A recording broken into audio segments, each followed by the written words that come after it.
तब मुझे याद आता है कि पहले मैं बहुत सुंदर थी, बहुत प्रसन्न थी, हमेशा हंसती थी। मुझे अब भी याद है।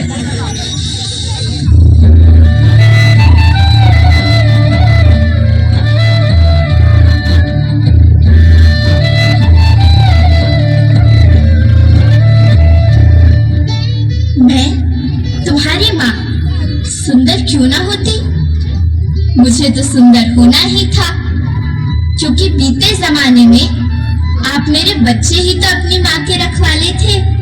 आप लोग प्राकृतिक खेती करते थे और फिर हमारी सभ्यता में तो प्रार्थना भी धरती कल्याण की है। ओम द्यौ शांति, अंतरिक्षः शांति, पृथ्वी शांति, औषधयः शांति, वनस्पतयः शांति। ओम शांति शांति शांति।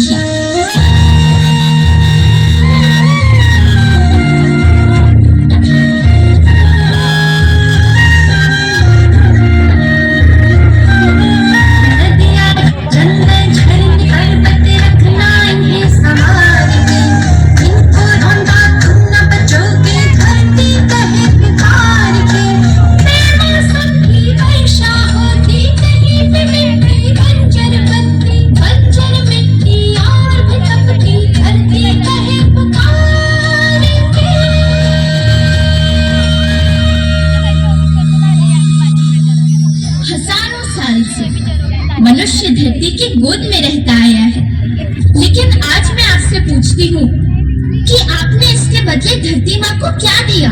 ये जहरीले रसायन और प्राकृतिक खाद जो मिट्टी को बंजर कर रहे हैं, उर्वरकता को बर्बाद कर रहे हैं।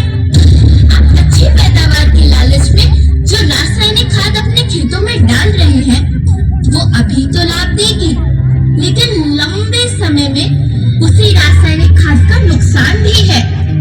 रासायनिक खाद जहर समान है, और तो और फसलों में पानी की खपत भी बढ़ गई है, जिससे खेती की लागत बढ़ रही है और पानी का स्तर जमीन के काफी नीचे जा रहा है।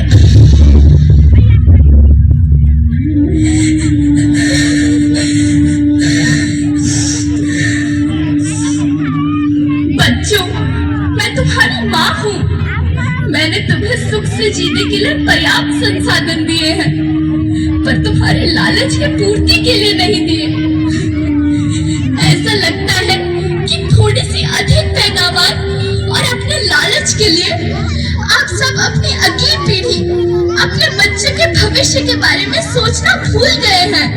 सोचो, क्या तुम अपने बच्चों को ऐसे खेत देना चाहते हो जो बंजर हो? अभी न संभले मेरे बच्चे तो फिर तुम पछताओगे। नेचुरल फार्मिंग न हुई तो हाथ धरे रह जाओगे। माँ का शोषण कौन है करता, कौन है मिट्टी जहर से भरता? जब से जैविक खाद को छोड़ा, खुशहाली से नाता तोड़ा। अभी न संभले मेरे बच्चे तो फिर तुम पछताओगे, तो फिर तुम पछताओगे। लेकिन धरती माँ, आपको सुरक्षित और प्रसन्न रखने का उपाय क्या है? एक ही उपाय है, धरती एक, परिवार एक, भविष्य एक। इस मूल मंत्र को आत्मसात कर लो।